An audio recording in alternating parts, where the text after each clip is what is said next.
బిడ్డలారా, ప్రభువైన యేసుక్రీస్తు వారి నామములో మీ అందరికీ నా హృదయపూర్వకమైన వందనాలు చెల్లిస్తున్నాను. ఈ యొక్క భాగంలో కన్నును గురించి, హృదయము కన్ను సంబంధాన్ని గురించి దేవుని మాటలు మనం ధ్యానం చేయబోతున్నాం. మొదటి భాగంలో కన్ను యొక్క స్వభావాన్ని మనం ధ్యానం చేశాం. ఈ రెండో భాగంలో మరికొన్ని మాటలు కన్నుల రకాల గురించి కూడా మనం ధ్యానం చేయబోతున్నాం. దేవుని వాక్యాన్ని ధ్యానించే ముందుగా ప్రార్థన చేసుకుందాం. దేవుని ఆత్మ సహాయం మనం కోరుకుందాం. పరిశుద్ధుడా, ప్రేమగల దైవమా, ఈ వాక్యాన్ని అందరూ ఆలకిస్తున్నారు మీడియా ద్వారా, వారందరినీ దర్శించండి ప్రభువా. మాట్లాడండి నాయన, దీవించండి ప్రభువా, దర్శించండి ప్రభువా. మీ ఘనమైన కార్యం జరిగించండి, ప్రతి బంధకము నుంచి విడిపించమని యేసు నామములో ప్రార్థిస్తున్నాను తండ్రి, ఆమేన్. ప్రియమిత్రులారా, మన బంధకములన్నిటి నుండి విడిపించగలిగిన ప్రభువు మనకున్నారు. మనము ఆశపడాలి కానీ, మనం ఇష్టపడాలి కానీ, మనము రక్షణను కోరుకోవాలి కానీ రక్షించే దేవుడు సిద్ధంగా ఉన్నాడు. ప్రతి బంధకము నుంచి విడిపించడానికి దేవుడు సిద్ధంగా ఉన్నాడు. మనమే రేపని మా పని సంవత్సరాలు నెలలు గడిచిపోతున్నా సరే విడుదల అనేది కోరుకోవాలి. విడుదల కోరుకోవాలి, మనం రక్షణ కోరుకోవాలి, స్వస్థత కోరుకోవాలి. మనకు ఏది కావాలో అది దేవునిని అడగాలి, అడిగిన వాటిని పొంది ఉన్నామని నమ్మాలి. దేవుని బిడ్డ, ఎందుకంటే ఆయన మంచి మనసున్న దేవుడు. ఆయన మీరు అడుగుచున్న వాటి నెలను పొంది ఉన్నామని నమ్ముడి, అప్పుడు అవి మీకు అనుగ్రహించబడును. ఎందుకంటే నువ్వు అడిగేది తప్పనిసరిగా దేవుడు ఇవ్వడానికి సిద్ధంగా ఉన్నాడు. ఆయన చిత్తానుసారముగా ఏది అడిగిననో అది ఆయన మనకు దయచేయనని వాగ్దానం చేస్తుంది. దేవుడు వాక్యమై ఉన్నాడు, వాక్యము దేవుడై ఉన్నాడు. వాక్యాన్ని మనం ఎంతగా తెలుసుకుంటామో దేవునిని అంతగా తెలుసుకుంటాం. ప్రభువైన యేసుక్రీస్తు వారిని మనం పూర్తిగా తెలుసుకోవాలంటే వాక్యాన్ని పూర్తిగా ధ్యానించాలి. వాక్య ధ్యానము ఎంతగా చేయగలుగుతామో, దేవుని యొక్క వాక్యాన్ని ఎంతవరకు మనం తెలుసుకోగలుగుతామో అంతవరకు మనం ఆత్మలో వర్ధిల్లగలుగుతాం. ఆత్మలో ఎంత వర్ధిల్లితే అంతగా మనం చేసే ప్రతి పనిలో కూడా మనం వర్ధిల్లగలుగుతాం. అందుకే కీర్తన గ్రంథం 1వ అధ్యాయం 1 నుంచి మనం చూసినట్లయితే, మనం చేసే ప్రతీది కూడా సఫలమవ్వాలి అంటే దివారాత్రము దేవుని వాక్యాన్ని ధ్యానించాలి అని బైబిల్ స్పష్టంగా చెబుతుంది. నా సహోదరుడా, సహోదరి, ఈ యొక్క సమయంలో మనం ఈరోజు కన్ను హృదయానికి ఉన్న సంబంధం కోసం మనం చూడబోతున్నాం.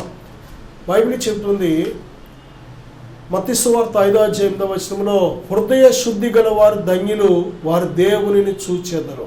అంటే అసలు ఆత్మ సంబంధమైన విషయాలు మనం చూడాలి అంటే, తెలుసుకోవాలి అంటే, గ్రహించాలి అంటే హృదయము శుద్ధి అనేది చాలా అవసరం. హృదయం పరిశుద్ధంగా ఉంటేనే కన్ను పరిశుద్ధంగా ఉంటుంది. హృదయం పరిశుద్ధంగా ఉంటేనే నోరు పరిశుద్ధంగా ఉంటుంది. హృదయం పరిశుద్ధంగా ఉంటేనే చేతులు పరిశుద్ధంగా ఉండగలుగుతాయి. హృదయం పరిశుద్ధంగా ఉంటేనే నడకలు పరిశుద్ధంగా ఉంటాయి. హృదయం పరిశుద్ధంగా ఉంటేనే ప్రవర్తన పరిశుద్ధంగా ఉంటుంది. హృదయం పరిశుద్ధంగా ఉంటే మనం చేసే పనులన్నీ పరిశుద్ధంగా ఉంటాయి. హృదయాన్ని బట్టి పరిశుద్ధత, అంతేకాని పనులను బట్టి పరిశుద్ధత కాదు. పనులు అంటే బైబిల్ చెప్తుంది, మత్తయి సువార్తలో 15వ అధ్యాయంలో ప్రభువైన యేసుక్రీస్తు వారిని కొంతమంది పరిసయ్యులు వారు వచ్చి అడుగుతారు, ఇదిగో నీ శిష్యులు చేతులు కడుక్కొనకుండా భోజనం చేస్తున్నారు, వారు ఎందుకని పితరుల పారంపర్య ఆచారాన్ని వారు మేరుతున్నారు అని అడిగినప్పుడు ప్రభు చెప్పిన మాట, మీరును ఇంత అవివేకులై ఉన్నారా? నోట పడినది మనిషిని అపిత్రపరచదు, నోటి నుండి బయటకు వచ్చేవి మనిషిని అపిత్రపరుస్తాయి అని చెప్పారు. వెంటనే శిష్యులు, ప్రభువా ఆ యొక్క ఉపమానం ఏంటి చెప్పమని అడిగినప్పుడు అప్పుడు ప్రభు చెప్పారు, ప్రియబిడ్డ, నోటి నుంచి బయటకు వచ్చే ప్రతి మాట ఎక్కడి నుంచి వస్తుందంటే హృదయంలోంచి వస్తుంది. కాబట్టి ఆ యొక్క నోటి మాటలు, నోరు ఎంత హృదయానికి కనెక్ట్ అయి ఉన్నాయో అలాగే కన్ను కూడా హృదయానికి అంత కనెక్ట్ అయి ఉంది. హృదయ శుద్ధి గల వారు ధన్యులు, వారు దేవునిని చూచెదరు. నీ హృదయం శుద్ధిగా ఉన్నట్లయితే దేవునినే కాదు పరలోకం చూడగలుగుతాం, దేవదూతను చూడగలుగుతాం, పరిశుద్ధులను చూడగలుగుతాం. ఆత్మ సంబంధమైన ప్రతీది కూడా నువ్వు వివేచన చేయగలుగుతావు. ఆత్మ సంబంధమైన విషయాలు అన్నీ కూడా నీకు బయలుపరచబడుతూ ఉంటాయి. నీ కన్నులు ఎప్పుడైతే సిద్ధంగా లేవో అంటే నీ హృదయం ఎప్పుడైతే సిద్ధంగా లేదో దేవుడు ఏమి బయలుపరచడానికి కుదరదు. చిన్నపిల్లలతో మనం ఏం మాట్లాడుతాం చెప్పండి? ముద్దులు పెట్టుకుంటాం అంతే. పసిపిల్లలను మనం ముద్దు పెట్టుకుంటాం, హత్తుకుంటాం, కౌగిలించుకుంటాం, అంతవరకే. వారితో మనం ఏం మాట్లాడినా సరే వారికి తెలీదు. అందుకనే ఏ విషయాలు మనం వారితో పంచుకోవడానికి ఉండదు. పిల్లలు పెద్ద ఎదిగిన తర్వాత వారికి వినడం, మాట్లాడడం వచ్చేసిన తర్వాత అప్పుడు వారితో పంచుకుంటూ ఉంటాం కొన్ని విషయాలు. మన పిల్లలు ఎదిగిన తర్వాతే మన కుటుంబ విషయాలు కానీ, మన విషయాలు కానీ, కష్టసుఖాలు వారితో మాట్లాడగలుగుతాం. దేవాది దేవుడు కూడా అంతే. ఆయన పిల్లలమైన మనం ఎప్పుడైతే అభివృద్ధి చెందిన అవయవాలు కలిగి ఉంటామో అప్పుడే దేవుడు మనతో పంచుకోగలుగుతాడు. అభివృద్ధి చెందిన అవయవాలు అంటే పరిశుద్ధమైన హృదయం, పరిశుద్ధమైన నేత్రాలు, పరిశుద్ధమైన నోరు, పరిశుద్ధమైన చెవులు. ఎప్పుడైతే నీకు కలిగి ఉంటావో దేవుడు నీతో మాట్లాడతాడు, దేవుడు నీకు దర్శనమిస్తాడు. దేవుడు మాట్లాడే దేవుడు, దర్శనమిచ్చే దేవుడు. ఆయన ఎవ్వరికి దూరంగా ఉండే దేవుడు కాదు. ఆయన మన మధ్య నివాసం చేస్తున్న దేవుడు. హగ్గయి 2:5 మనం చూసినట్లయితే, ఒకటి వాక్యము ద్వారా దేవుడు మాట్లాడతాడో, రెండవదిగా ప్రత్యక్షతల ద్వారా దేవుడు మాట్లాడుతూ ఉంటాడు. వాక్యములో దేవుడు ఏదైతే మనకు సెలవిచ్చాడో ఆ యొక్క వాక్య ప్రకారమే ప్రతీదీ కూడా జరుగుతూ ఉంటుంది. రెవల్యూషన్ అంటే ప్రత్యక్షత. కొన్నిసార్లు వాక్యములో నీవు కనుగొనలేవు. వాక్యములో పేర్లతో శుద్ధ, లేక స్థలాన్ని గురించి, సమయాన్ని గురించి, పేరును గురించి, మనుషుని గురించి కొన్ని విషయాలు కనుగొనలేవు. అది ప్రత్యక్షపరచబడిన దేవుని చిత్తం వాక్యం. రెండోది ప్రత్యక్షపరచబడే లైవ్ టెలికాస్ట్ అన్నమాట. దేవునితో మన హృదయం దేవునితో ఎప్పుడైతే కనెక్ట్ అయ్యిందో మన హృదయంతో దేవుడు పంచుకుంటూ ఉంటాడు. దేవుడు మన హృదయాన్ని దర్శించే దేవుడు. మన హృదయం ఎప్పుడైతే సిద్ధంగా ఉందో మన హృదయంతో ఎప్పుడు ఆయన మాట్లాడుతూ ఉంటాడు. ప్రతి విషయంలో ఆయన గైడ్లైన్స్ ఇస్తూ ఉంటాడు. మన హృదయం ఎప్పుడైతే మందమవుతుందో, తిండి వలన, ఐక విచారం వలన, మత్తు వలన మందమైపోతూ ఉంటుందో మన హృదయం ఇక గ్రహించలేదు, చూడలేదు, వినలేదు. కానీ మన హృదయాన్ని ఎప్పుడైతే మనం చక్కబరుచుకుంటామో, మన హృదయాన్ని చక్కగా దేవుని వాక్యానుసారంగా దేవుని ఆత్మకు లోబడి నిర్మించుకుంటామో దేవుని విషయాలు గ్రహించగలుగుతాం. తనను ప్రేమించే వారికి ప్రతీదీ బయలుపరిచే దేవుడు. ఆయనను ప్రేమించే వారికి బయలుపరచకుండా ఏది చేసే దేవుడు కాదు. సొదొమ గొమొర్రాలు నాశనం అయిపోతాయని దేవుడు ముందుగా ఎవరికి బయలుపరిచాడంటే తన స్నేహితుడైన అబ్రహాముకు బయలుపరిచాడు. అబ్రహాము దేవుణ్ణి ప్రేమించేవాడు. ఎంతకంటే తన ప్రాణంగా ప్రేమించేవాడు. తన భార్య కంటే, బిడ్డ కంటే, తన కలిగిన సమస్తం కంటే, తన దేశం కంటే, తన స్వజనుల కంటే, అందరికంటే దేవునిని ఎక్కువగా ప్రేమించేవాడు. కాబట్టే దేవుడు ఏది దాయలేదు. ఇదిగో సొదొమ గొమొర్రాల వారి పాపము నా యొద్దకు చేరింది, నేను వాటిని అగ్ని గంధకాలతో నాశనం చేయబోతున్నానని దేవుడు చెప్పినప్పుడు అబ్రహాం కూడా ఏం చేశాడో తెలుసా? ప్రార్థన చేశాడు. ప్రభు, అక్కడ 150 మంది నీతివంతులు ఉంటే నాశనం చేయొద్దయ్యా, 40 మంది ఉంటే, 30 మంది ఉంటే, 20 మంది ఉంటే, 10 మంది ఉంటే, లాస్ట్కి దేవుడు చెప్పాడు 5 ఉన్నా సరే నాశనం చేయొద్దు అన్నప్పుడు సరే అన్నాడు దేవుడు. కానీ అక్కడ లేరు అంతమంది కూడా. లోతు తన భార్య 2 కుమార్తెలే. వెంటనే వారిని బయట తీసుకొచ్చేసి దేవుడు వాటిని అగ్ని గంధకాలతో నాశనం చేశాడు. దేవుని యొక్క ప్రత్యక్షత సొదొమ గొమొర్రాలో ఏ ఒక్కడికి లేదు కాబట్టే అందరూ కూడా నశించిపోయారు. దేని బిడ్డ? లోతుకు మాత్రమే ఈ ప్రత్యక్షత వచ్చింది కాబట్టి, దేవుడు తన దూతను పంపించాడు కాబట్టి వారు బయటకు రాగలిగారు. ఈరోజు ప్రభువైన యేసుక్రీస్తు వారు మార్గము, సత్యము, జీవం అనే ప్రత్యక్షత ఎంతోమంది కలగట్లేదు. ఎంతమంది అయితే ఈ ప్రత్యక్షత కలిగి ఉన్నారో వారిని రక్షించుకోగలుగుతున్నారు. యేసునందు విశ్వాసం ఉంచిన వాడు రక్షించబడును, నమ్మని వానికి శిక్ష విధించబడును.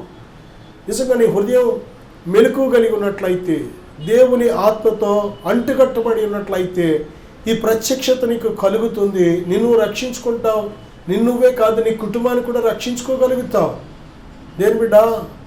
హృదయ శుద్ధి గలవారు ధన్యులు, వారు దేవునిని చూచెదరు అంటే హృదయం, కన్ను ఎంత గొప్ప సంబంధాన్ని కలిగి ఉన్నాయో చూడండి.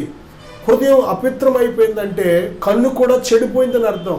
అంటే దేవునిని చూడడానికి ఏమాత్రం అది ఉపయోగపడదు. కన్ను చెడిపోయిందంటే హృదయం చెడిపోయిందని అర్థం. ఒక మనిషి కన్నులతో ఏదైనా పాపం చేస్తున్నాడు అంటే హృదయం చెడిపోయింది, హృదయంతో కూడా పాపం చేస్తున్నాడు అని అర్థం. ఒక హృదయమే కాదు, తన దేహంలో ఇంకా ఏవైనా సరే దేవునికి అసహ్యమైన కార్యాలు ఉండవచ్చు. అందుకే దేవుడు లేడు అని బుద్ధిహీనులు అనుకుంటారు. వారు అసహ్యమైన కార్యాలు చేసేవాళ్ళు. ఎందుకంటే దేవుడు లేడు అనకపోతే అసహ్యమైన కార్యం చేయడానికి కుదరదు, అపవిత్రమైన కార్యాలు చేయడానికి కుదరదు. దేవుని భయము వారిలో ఉండకుండా ఉండడం కోసం, దేవుని భయము చేత వారు జీవించకుండా ఉండడం కోసం దేవుడు లేడు అనే బుద్ధిహీనమైన మనసు కలిగి ఉంటారు. కాబట్టి వారి కన్నులతోనే కాదు, నోటుతో కానీ, చేతులతో కానీ, వారి యొక్క హృదయంతో కానీ, వారి ప్రవర్తనతో అంతా కూడా పాపముతో నిండి ఉంటుంది. చెడిపోయిన అసహ్యమైన కార్యాలతో నిండి ఉంటుంది. కన్ను హృదయము ఎప్పుడు కూడా సంబంధం కలిగిన విషయాలు. మన నేత్రాలు ఎప్పుడు కూడా ఎలా ఉండాలంటే దేవునిని చూడడానికి సిద్ధంగా ఉండాలి. దేవుడు ఏదైనా చెబితే గ్రహించడానికి సిద్ధంగా ఉండాలి. గుడ్డి కన్నులు, కొన్ని రకాల కన్నుల కోసం మనం ధ్యానించినట్లయితే యోహాను రాసిన మొదటి పత్రిక 2వ అధ్యాయం 11వ వచనం, అలాగే ద్వితీయోపదేశకాండం 16వ అధ్యాయం 19వ వచనం, యెషయా 43:8, 59:10, అలాగే కీర్తన 115వ అధ్యాయం 5వ వచనం, లూకా సువార్త 24:16 చాలా చోట్ల దేవుడు చెప్తున్నాడు గుడ్డి కన్నులు.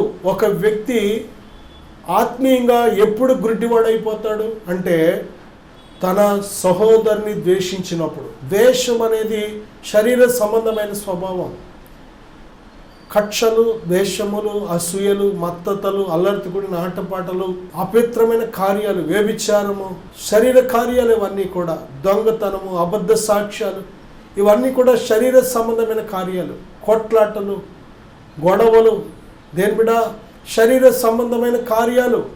త్రాగుడు, అనేక రకాల కార్యాలు, శరీర కార్యాలు. గలతీయులకు రాసిన పత్రిక 5వ అధ్యాయం 19వ వచనం అంతా కూడా శరీర కార్యములు స్పష్టమై ఉన్నవి.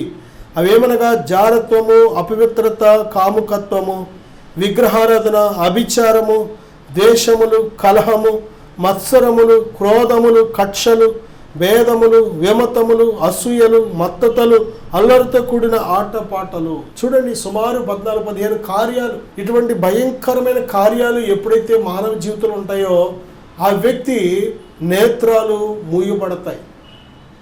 ద్వేషం అనేది మన కన్నులకు గుడ్డితనాన్ని కలుగు చేస్తుంది. పాపము మన కన్నులకు గుడ్డితనం కలుగు చేస్తుంది.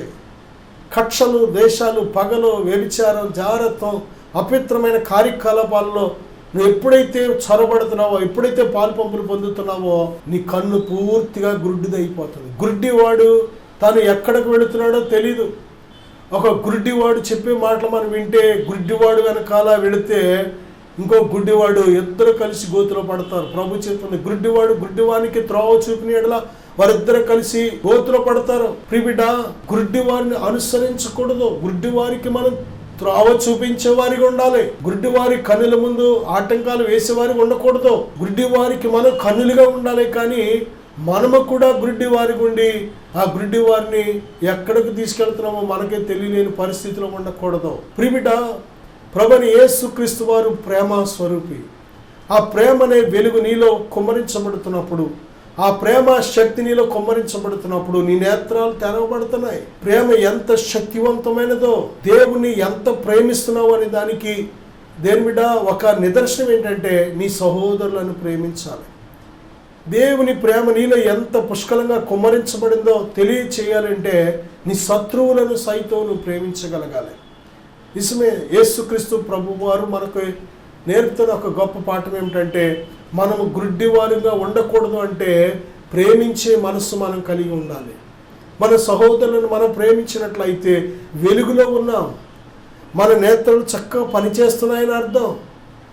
ఎక్కడైతే ద్వేషం ఉందో, ఎక్కడైతే శరీర కార్యాలు ఉన్నాయో, ఎక్కడైతే శరీర సంబంధమైన మనసు ఏలుబడి చేస్తూ ఉంటుందో ఆ కన్నులు గుడ్డివైపోయి ఉన్నాయని బైబిల్ చెప్తుంది. గుడ్డివాడు చనిపోతే ఎక్కడికి వెళతాడో వాడికి తెలీదు. కన్నులున్నవాడు చనిపోతే వాడు ఎక్కడికి వెళుతున్నాడో వాడికి తెలుసు. గుడ్డివాడు ఎవరు, కన్నులున్న వారు ఎవరు అంటే పాపము చేసేవాడు గుడ్డివాడు.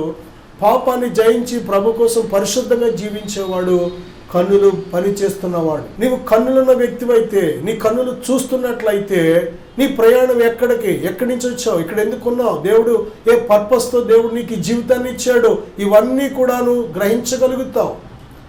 నీ ముందున్న గురి నీకు తెలుసు కనుక, ఎక్కడికి వెళుతున్నావో నీ గమ్యం తెలుసు కనుక ఇక భయపడవు. ఎక్కడికి వెళుతున్నావో తెలియట్లేదు అంటే, ఏవో అంటున్నావు అంటే నీ నేత్రాలు గుడ్డివైపోయినాయి అని అర్థం. ఆత్మనేత్రాలు వెలిగించబడాలి. తన సహోదరుని ప్రేమించేవాడు గుడ్డివాడు తను ఎక్కడికి వెళుతున్నాడో తనకు తెలియదని బైబిల్ స్పష్టంగా అడుగుతుంది. విశ్వాస కన్నులు మనం కలిగి ఉండాలి. విశ్వాసము కలిగిన కన్నులు మనం కలిగి ఉండాలి. ఆదికాండం 21వ అధ్యాయం 19వ వచనం కానీ మనం చూసినట్లయితే యాకోబు విశ్వాసముతో చూస్తున్నాడు. తనకు జరుగుతున్న తన మామయ్య లాభాను చేస్తున్న అన్యాయం కొద్దీ దేవుడు చూసి దేవుడు ఒక చక్కటి ఆలోచన చెప్పాడు. ఇదిగో నీ యొక్క పశువులు ఈనే సమయానికి ఇలాగ చెయ్యి అని ఆ యొక్క పశువులు కన్నుల ముందు కొన్ని చువ్వలు ఎదురుగుండా అక్కడ పాతమని దేవుడు చెప్పాడు. ప్రియబిడ్లారా, ఏమైతే అవి చూస్తున్నాయో అలాంటి పిల్లల్ని కంటాయని అక్కడ ఒక విశ్వాస ప్రిన్సిపల్ని దేవుడు మనకు పరిచయం చేస్తున్నాడు. మనము వేటిని చూస్తామో ఆ విధముగానే మారడానికి అవకాశం ఉంటూ ఉంటుంది. దుష్టులతో సాంగత్యం చేస్తే చెడిపోతాం, దుష్టమైనవి చూస్తే చెడిపోతాం, అపవిత్రమైనవి చూస్తే చెడిపోతాం, చెడుతనాన్ని చూస్తే చెడిపోతాం, ఈ లోక సంబంధమైన కార్యాలు చూస్తే చెడిపోతాం. మన నేత్రాలు వేటిని చూసేవిగా ఉండాలంటే విశ్వాసముతో దేవునిని చూసేవిగా ఉండాలి, దేవుని వాక్యాన్ని చూసేవిగా ఉండాలి, ఆత్మ నడిపింపును గ్రహించేవిగా ఉండాలి మన నేత్రాలు. నేను బిడ్డ, యాకోబు విశ్వాసంతో ఎలాగైతే చూశాడో, ఆ పశువులకు చూపించాడో, ఆ విధంగానే విజయవంతమైన పశువుల మందను కలిగి ఉన్నాడు. అందుకే తన మామయ్య అయిన లాభానికి చాలా కోపం వచ్చేసేది. ఏంటి, వీడికి తక్కువ మంది ఇచ్చిన, కొద్ది మంది ఇచ్చిన ఎక్కువ మందగా అభివృద్ధి చేసేసుకుంటున్నాడు. ఏది నాకు వద్దనుకునిస్తే అదే వాడికి బంగారం అయిపోతుంది, వాడు ఏది పట్టుకున్నా బంగారం అయిపోతుంది, నేనేంటి ఇలా తగ్గిపోయి ఉంటున్నాను, నాది పెరగట్లేదు అని తను చూసినప్పుడు ఇది ప్రిన్సిపల్. నిజమే, విశ్వాస నేత్రాలతో నువ్వు చూస్తున్నప్పుడు, దేని బిడ్డ, నువ్వు దేవుని అందరి భయభక్తులు కలిగినప్పుడు, దేవుని చిత్తానుసారంగా జీవిస్తున్నప్పుడు, నువ్వు ఏది అడిగినా ఇచ్చే దేవుడైనా నీ కన్నులతో నీ ఇష్టానుసారంగా ప్రవర్తించి జీవిస్తే, నువ్వు ఏదైతే నీ ఇష్టానుసారంగా ప్రవర్తించి జీవిస్తావో, నీ కన్నుల ముందు చెడుతనాన్ని ఉంచుకుంటావో, దినదినము కూడా తగ్గిపోతూ ఉంటావు. కన్నులతో పాపం చేసేవాళ్ళ జీవితాలు మీరు చూడండి, వారు అపవిత్రమైపోతూ ఉంటారు. కన్నులతో అపవిత్రమైనవి చూసేవాడికి తల్లి ఎవరో, చెల్లి ఎవరో, అక్క ఎవరో, అన్నయ్య ఎవడో, తమ్ముడు ఎవడో, ఆ యొక్క స్త్రీ అయినా సరే అన్న ఎవడో, తమ్మెవడో, తమ్ముడు ఎవడో, తండ్రి ఎవడో తెలియదు వాళ్ళకి. కన్నులతో వెళ్ళే ఆ విషపూరితమైన సమాచారం వారి దేహాలను పూర్తిగా నాశనం చేసేస్తూ ఉంటుంది. ఈ కడవరి దినాలు ఇవి చెడ్డ దినాలు. చాలా జాగ్రత్త. మానవుని టెక్నాలజీ ఎంత అభివృద్ధి చెందింది అనుకుంటున్నామో అంతగా నాశనకరమైన విషపూరితమైన సమాచారం మన హృదయాల్లోకి రావడానికి అవకాశం ఉంది. దేవుని ప్రియమైన బిడ్డ, ఈరోజు మనం అనుకుంటున్నాం ఎంతో జ్ఞానంతో ఈ మొబైల్ సృష్టించుకున్నాం, చక్కగా చేసుకున్నాం, సమాచారానికి అనుకుంటున్నాం. కానీ మంచి సమాచారానికి వాడుతున్నామో మనం దాన్ని, చెడ్డ సమాచారానికి వాడేవాళ్ళు ఎక్కువ, దుష్ట సమాచారాన్ని వాడేవాళ్ళు ఎక్కువ, చెడు పనులు చేయడానికి వాడేవాళ్ళు ఎక్కువ. మన యొక్క జ్ఞానము మనల్ని నాశనం చేస్తుంది. చాలా జాగ్రత్త. ఈరోజు విషపూరితమైన సమాచారం, విషపూరితమైన ఆహారం వెళ్ళినట్టు ఎప్పుడైతే మానవ హృదయాల్లోకి విషం ఎడుతుందో హృదయాలు చెడిపోతున్నాయి. చెడిపోవడమే కాదు, జీవితాలు కూడా నాశనం అయిపోతున్నాయి. యవ్వన బిడ్డలు చూడండి, వారి చేతులు ఉన్న ఫోన్ను వారు దుర్వినియోగం చేసుకోవడం ద్వారా, చూడకూడని వాటిని చూస్తూ వారి నేత్రాల ద్వారా విషపూరితమైన సమాచారాన్ని వారి హృదయాల్లోకి ఎక్కించుకోవడం ద్వారా ఎంత నశించిపోతున్నారో. వారి చదువులు కానీ, వారి భవిష్యత్తులు కానీ, వారి జీవితాలు కానీ, వారి సంబంధాలు కానీ, వారి యొక్క అన్ని విషయాల్లో కూడా ఎంత పతనమైపోతున్నారో చూడండి. దేవుని ప్రియబిడ్డ, దేవుడు ప్రేమ స్వరూపి. నువ్వు నశించిపోవడం దేవునికి ఇష్టం లేదు. నీ కన్నులను ఎప్పుడు కూడా దేవుడు మంచి వాటికి ఉపయోగించాలని దేవుడు ఆశపడుతున్నాడు. శత్రువైన సాతాను నిన్ను పాడు చేయడానికి విషపూరితమైన సమాచారాన్ని ముందు పెడతాడు. చాలా జాగ్రత్త. ప్రార్థన చేసుకుందాం. దేవుని ఆత్మ సహాయాన్ని మనం కోరుకుందాం. పరిశుద్ధుడా, ప్రేమ గల దైవమా, ఈ వాక్యాన్ని అందరూ ఆలకిస్తున్నారు మీడియా ద్వారా, వారందరినీ దర్శించండి ప్రభువా. మాట్లాడండి నాయన, దీవించండి ప్రభువా, దర్శించండి ప్రభువా, మీ ఘనమైన కార్యం జరిగించండి. ప్రతి బంధకము నుంచి విడిపించమని యేసు నామములో ప్రార్థిస్తున్నాను తండ్రి. ఆమేన్.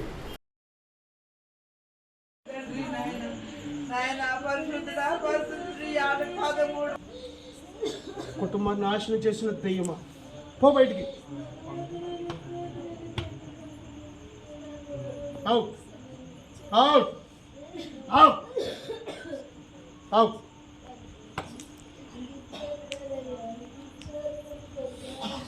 దేవుడికి వందనాలండి. నా పేరు వరహాలండి, పెత్తాడిపల్లి అండి. నేను వ్యవసాయం పని చేస్తానండి. వ్యవసాయం పని చేస్తాను. మా ఆవిడ మన చర్చికి వెళ్తుందండి. మా ఆవిడ మేము ఎన్నోసార్లు మా ఆవిడ చర్చికి రావచ్చు కదా ఎన్నోసార్లు అనేదండి. నేను వెళ్ళేవాడిని కాదండి. మామూలుగా ఈ తాగుడికి బాగా వ్యానస్గా అయిపోయి నేను ఎప్పుడు చెప్పినా, ఎన్నిసార్లు చెప్పినా సరే వెళ్ళేవాడిని కాదండి. అలాగా కొన్నాళ్ళకి ఈ తాగడం చేయడం, ఇంటికాడ పిల్లలనేది కూడా పట్టించుకున్నాను కాదు. అలా కొన్ని నెలలు అలా జరిగాక ఇంకా సరే నేను బండి మీద ఒక దగ్గరికి ఏదో పని మీద వెళ్తుంటే బండి కుక్ అయిపోయింది. అవతల నాకు కూడా గట్టిగా దెబ్బలు తోలేయండి. మా పక్కనే ఒక ఉదంతా ఒక మనిషి మునిగిపోయింది. గొయ్య కూడా ఉంది, అందులో కూడా వెళ్ళకుండా రోడ్డు మీదే పడిపోయింది. నేను అప్పుడు అనుకున్నాను, ఏంటి మా ఆవిడ దేవుడిలోకి వెళ్తుంది, ఆ దేవుడే నన్ను ఎంతో కాపాడాడు అనుకున్నాను. అయినా సరే మళ్ళీ ఈ దెబ్బలు మారినా సరే మళ్ళీ నేను మానలేకపోయానండి. ఇంకా నావలేదని చర్చికి ఏదేలాగా మా పాస్టర్ గారు సంగతి కేకేస్తే ఇలా అలాగ ఇంకా ప్రార్థనలు ఇవన్నీ చేసి ఇలాగా అలా రక్షణ తీసుకున్నాండి. ఇప్పుడైతే నా పిల్లలేంటి శుభ్రంగా అన్యాయంగా ఉంటున్నాము. ఇంకా దేవుళ్ళకి వెళ్ళాక ఇంకా నాకు మాత్రం తేలిగ్గా ఉంటుంది, శుభ్రంగా ఆనందంగా ఉంటుంది. ఇప్పుడైతే కొంత పిల్లలనేటి కొంచెం బాగా చూసుకుంటున్నానండి. పర్లేదు, తేలిగ్గా ఉంటుందండి నాకు. దేవుని నాకు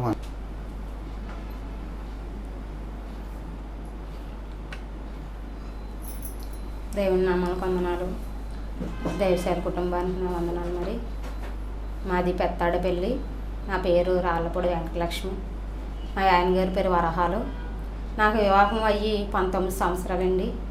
అప్పటి నుంచి ఇప్పుడు దాకా కూడా దేవునిలో తెలిసేది కాదు, దేవునిలోకి మాకు అప్పుడు తెలిసేది కాదు. మేము మా ఊరి నుంచి ఇక్కడ పెత్తాడపల్లి వచ్చినప్పటికి మాకు ఇంకా దేవునిలో ఎదగలేదండి. అప్పుడు నేను కొన్ని పెద్ద పిల్లకి యాక్సిడెంట్ అయిందండి. యాక్సిడెంట్ ద్వారాగా నేను దేవునిలోకి వెళ్ళడం జరిగింది. నా పెద్ద పిల్లకి కాలు ఇరిగిపోయింది. ఇక్కడ యాక్సిడెంట్ అయ్యిందండి పెత్తాడపల్లిలోనే. ఆ కాలు ఇరిగిపోయిన కాడి నుంచి దేవుడి గురించి అసలు మాకు తెలియదు. మా అమ్మ మా నాన్నగారు వెళ్ళేవారు కానీ మాకు తెలియదండి. అప్పటి నుంచి దైవసేవకులు వచ్చి నా బిడ్డ విషయంలో ప్రార్థన చేశారు. నా బిడ్డ కాలు విరిగిపోయిన సమయంలో దేవుడే వచ్చి మాతో మాట్లాడే బిడ్డని కాలు విరిగిపోయిన కాలుని అతికించి ఆ బిడ్డని రక్షించాడు. అప్పటి నుంచి నేను దేవుడి గురించి తెలుసుకున్నానండి. దేవునిలో ఎలాగెదగాలి, దేవునిలోకి ఎలాగెళ్ళాలి అని అపవాదం నా పట్ల ఎంతగానో శోధించాడు. నాకైతే తెలియదు. మరి దేవుడు నా బిడ్డ ద్వారాగా, నా పెద్ద బిడ్డ ద్వారాగా దేవుడిలో నేను ఎదగడం జరిగిందండి. అప్పటి నుంచి ఇప్పటి వరకు కూడా 5వ సంవత్సరం పాప అప్పుడు నా పిల్లకి కాలు ఇరిగిపోయిందండి, పెద్ద పిల్లకి. అప్పటి నుంచి ఇప్పుడు దాకా కూడా నేను దేవుళ్ళలోనే కొనసాగుతున్నాను. ఎన్నో ఇబ్బందులు, ఎన్నో ఇరుకులు అయినప్పటికీ నేను ఎదుగుతూనే ఉన్నానండి. నాకు 2 ఆడపిల్లలండి. మా ఆయన అయితే చిన్నప్పటి నుంచి యవ్వన వయసు నుంచి త్రాగుడికి లోబడాడండి. అయినా సరేలేని దగ్గర సంబంధమే చేసుకున్నాము. చేసుకుంటే తర్వాత పెళ్ళైన వాళ్ళు మారిన వాళ్ళు లేరటని చేసుకున్నాము. ఆ బిడ్డ మారాడు. ఆ బిడ్డ వల్ల చాలా సాధనలు వచ్చాయి. ఆ బిడ్డ త్రాగుడికి లోబడిపోయి బాగా వ్యసనానికి లోబడిపోయాడు. అయినా దేవుణ్ణి అడిగేదాన్ని, పాస్టర్ గారి దగ్గరికి వచ్చి ప్రార్థన చేయించేదాన్ని. ప్రార్థన చేసినప్పుడు సరేనమ్మ నీ భర్త మారుతాడమ్మా ఏదో ఒకటి అయ్యాని అనేవారు.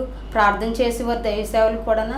అలాగే ప్రార్థనకు అప్పుడప్పుడు జనవరి 1 కానీ క్రిస్మస్ కానీ వస్తూ ఉండేవాడు. త్రాగేసే వస్తూ ఉండేవాడు. వచ్చినా సరే అలాగ తిరుగుతూ ఉండేవాడు. వచ్చేస్తే దైవ సేవకులు ఒకటే మాట అన్నారు, నీ భర్త మారుతాడమ్మా, నువ్వేం కంగారు పడకు, నీ భర్త ఎలాగైనా సరే మారుతాడు, రక్షించబడతారు, నువ్వు కంగారు పడక అన్నారు. అన్నప్పుడు నేనైతే ఇంకా అప్పుడు మా అమ్మ ఇంటికాడే ఉండేదాన్ని అండి. అప్పుడే ప్రార్థనకు వచ్చాను. తర్వాత మా ఆయన్ని ప్రార్థనకి కొద్ది మందిని వెళ్ళి తీసుకురమ్మని ప్రార్థన చేశారండి. తైలాభిషేకంతో ప్రార్థన చేశారు. నా భర్త అప్పుడు ప్రార్థన చేసినప్పుడు కొద్దిగా విడుదల దయచేశాడు అని పాస్టర్ గారు చెప్పారు. అమ్మ కొద్ది రోజులు నువ్వు ఉండు, నీ భర్త మారుతాడు, నీకేం భయం లేదని దైవసేవకులు నాతో మాట్లాడేవారు. దేవుడే వారి హృదయంలో ఉండి మాట్లాడించేవాడు.